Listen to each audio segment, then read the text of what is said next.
Happy Tuesday, my friends. I have a cold case that has been cold now for 30 years. It's one that absolutely should be solved by now, and many people believe that it isn't solved because of the police involvement with the case and the victim's relationship with a former police officer when she was, in fact, murdered. Now, this story in and itself hits very close to home for me because it happened in Watertown, New York, which is where I actually was a reporter for many years. I lived there for 6 years, and was brought to me by someone who's very close to me. And as you guys know, I like to cover cases like cold cases because I think the more attention we bring to them, the more opportunities there are to help solve these cases, even one as old as this one. Y'all, this is 20-year-old Tina Hosmer Smith. Back on August 1st, 1990, just several months, 2 months before her 21st birthday, Tina was shot, one single gunshot wound, and murdered on Goodall Street in Watertown, New York. Now, Tina was last seen at a bar called Tavern on Arcade Street in Watertown, New York.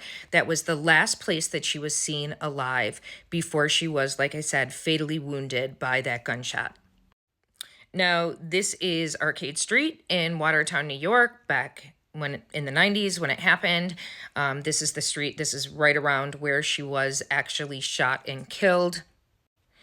And it's apparently no longer there, but this is the location of that tavern, that bar where she was last seen on Arcade Street. Tina was a mom to an infant at the time of her death, and she was also estranged from her husband. Now, here's where things get a little bit interesting. She was also dating a Watertown city police officer at the time. Now, many in Watertown who were living at the time, living in the city at the time, say that has nothing to do with her case. Many others say that it does, in fact, have to do with her case, that leads weren't followed, that balls were dropped, that it wasn't investigated as well as it should have been.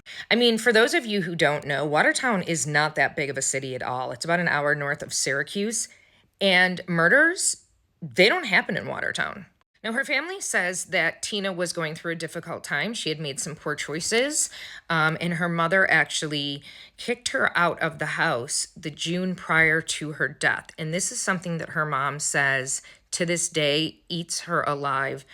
And she wonders if she hadn't done that, if Tina would still be alive.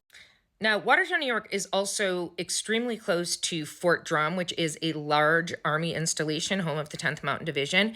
And in the early 90s, Robert Yates Jr. was actually stationed there. And if you don't know who Robert Yates is, I'll tell you who he is. This right here is Robert Yates. He is known as the Spokane serial killer or the grocery bag killer. So why am I bringing him up? Because, like I said, he was stationed at Fort Drum. He is a former Army vet. He was stationed at Fort Drum back in the early 90s when Tina was, in fact, murdered. He was a helicopter pilot. He flew helicopters. And many wonder why he was not investigated for Tina's killing. These are the faces of all of the victims who Robert murdered. Now, again, most of them were out in Spokane, Washington, where he lived from, the early 90s into the late 90s, early 2000s. But again, he was stationed at Fort Drum when Tina was murdered. Why was he not fully investigated? In fact, his first murder is alleged to have been back in the 1970s. He is sitting on death row now in Washington. So again, could he be responsible for Tina's death? Again, there is a $16,000 reward that Tina's family has gathered for any leads in the arrest of who could have committed this crime to Tina. Like I said, it has been 30 years, and to this day, nothing. And as you guys know, I am passionate about cold cases. Watertown is a very small town, like I said. Somebody has to know something. Somebody has to know what happened to Tina. Who shot and murdered Tina, a mother of an infant baby at the time? Now, her family does try to keep her story in the news. I mean, they have held memorial walks. They've talked about her as much as they can. I'm actually trying to get one of her family members to come live and do an interview with me because we need to keep this story out there. But tips have really dried up. There's been no new tips coming in. So if for some reason you think you have a tip, you think that maybe you have heard something, a rumor, anything, you are urged to please call Watertown City Police at 315-782-2233. Again, you can remain anonymous, and there is that $16,000 reward.